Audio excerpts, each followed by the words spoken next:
Now, the U.S. president is promising $1 billion boost to America's military presence in Europe. Barack Obama says he'll send more troops and equipment to step up the region's security amid the Ukrainian crisis. He made the announcement on a visit to Poland. Obama reassured Warsaw of undying support while addressing Polish and American troops against the backdrop of F-16 fighter jets. Let's get more now from RT's Marina Portnaya, who's following the U.S. leader's European tour. Marina, NATO's been bolstering its security in Europe since Ukraine's crisis deepened. What will this $1 billion fund be aimed at?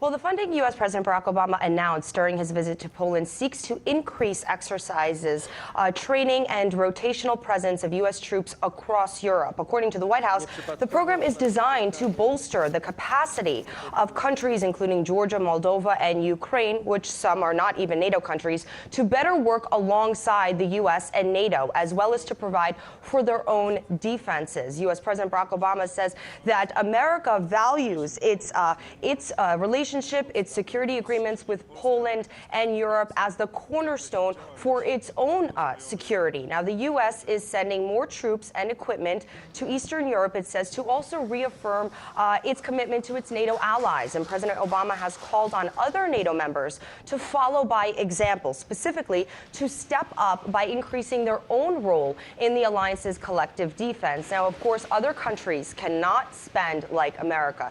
The U.S. is the world's biggest military spender, with last year's military budget reaching $654 billion.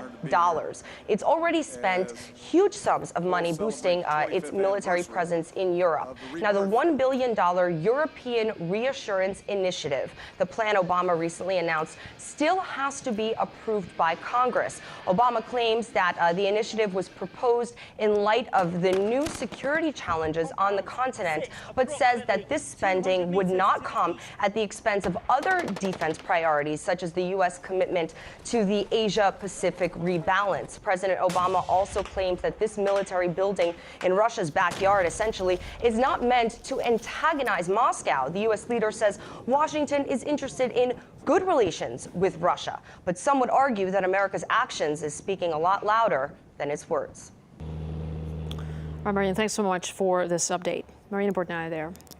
Now, Washington's $1 billion plan to shore up its presence in Eastern Europe will only lead to a further escalation. And that's the warning from political activist John Rees from the Stop the War Coalition.